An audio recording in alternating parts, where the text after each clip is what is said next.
আসসালামু আলাইকুম, সবাই কেমন আছেন? আশা করি সবাই ভালো আছেন। আজকে আমি এই সিম আর নতুন আলু দিয়ে ভাজি করবো আর এই ধনে পাতাগুলো ভর্তা বানাবো, এইগুলো আপনাদের সাথে আজকে শেয়ার করবো। আমার সাথেই থাকবেন আর পুরো ভিডিওটা দেখার চেষ্টা করবেন। এখন আমি কড়াই বসায় নিলাম।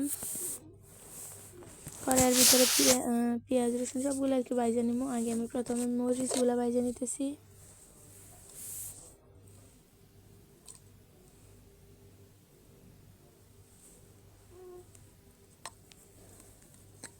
মরিচগুলো ভালোভাবে ভাজা নিব।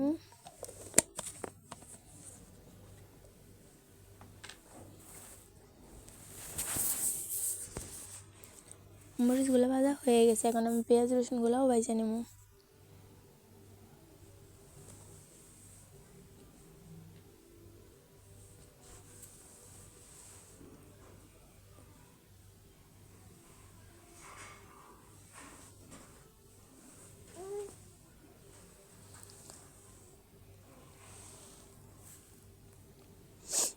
ভালোভাবে পেঁয়াজ রসুনগুলোও ভাজা নিতে হবে।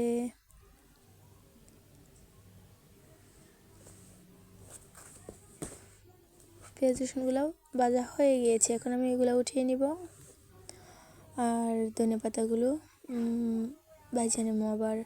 আর ধনে পাতাগুলো আমি ধুয়ে রেখে দিয়েছিলাম। ধনে পাতা দিয়ে আমার তরকারি ভালো লাগে না, তাও মাঝে মাঝে রান্না করি, চেষ্টা করি খাওয়ার জন্য, কিন্তু ভালো লাগে না আমার তাও আমি খেতে পারি, কিন্তু আমার স্বামী খেতে পারে না, এই জন্য ভর্তা বানিয়ে নিতেছি।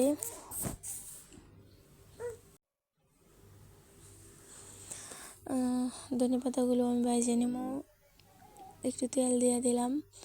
আর ধনে পাতাগুলো আগে ধুয়ে রেখে দিয়েছিলাম, এই জন্য একটু পানি ওঠে নাই। আমি হালকা তেল দিয়ে ভেজে নিতেছি, মনে হইতেছে শাক ভাজি করতেছি, শাক ভাজির মতো হয়ে গেল না। ভালোভাবে এইটারে ভেজে নিব।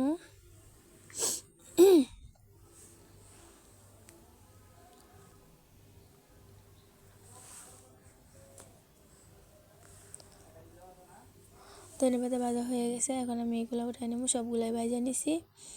পরে আমি এগুলো ভাজিটা বসাই, আর তারপরে এগুলো আর কি আমি পাটায় বাইটে নেবো। আর যার ব্লেন্ডার আছে ব্লেন্ডারে করে নিতে পারেন, কিন্তু আমি পাটায় বাইটা বাটি করি। হ্যাঁ, পেঁয়াজগুলো দিয়ে দিলাম ভাজির জন্য। সিম আলু ভাজি করার জন্য পেঁয়াজগুলো আগে ভাজি নিতেছি। পেঁয়াজগুলো আমার ভাজা প্রায় হয়ে যাচ্ছে, এখন আমি সিম আলু আর এখানে কাঁচামরিচ করে রাখছিলাম, এগুলো সব একসাথে দিয়ে দিলাম। এখন এখানে আমি একটু হলুদ দিয়ে দিব আর লবণ দিয়ে দিব।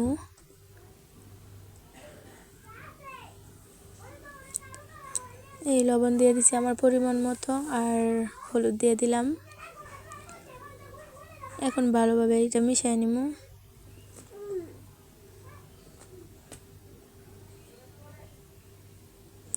মিশানো হয়ে গেলে আমি একটু ডাইখা দিব, কারণ এগুলো আমি বড় বড় করে তরকারির মতো করে কাটছি, তো এই জন্য আর কি একটু ডাইখা দিলে সিদ্ধটা তাড়াতাড়ি হয়ে যায়। এই যে পানি উঠে গেছে, এই জন্য আর ডাকবো না, ভাবলাম যে পরে আবার ভর্তা হয়ে যাই, এই জন্য আর ডাকলাম না। এইভাবেই ভাইজে নিব আর কি।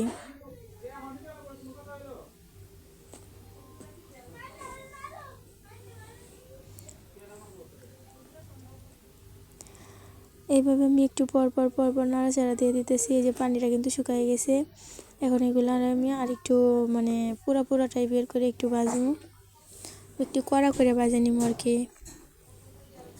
এই যে দেখেন অনেকটাই কিন্তু হয়ে আসছে। আর যারা আমার পুরো ভিডিওটা দেখছেন তাদের সবাইকে অনেক অনেক ধন্যবাদ। আর আমি ভর্তাটাই ফাঁক দিয়ে ওইখানে বাইটা নিছি।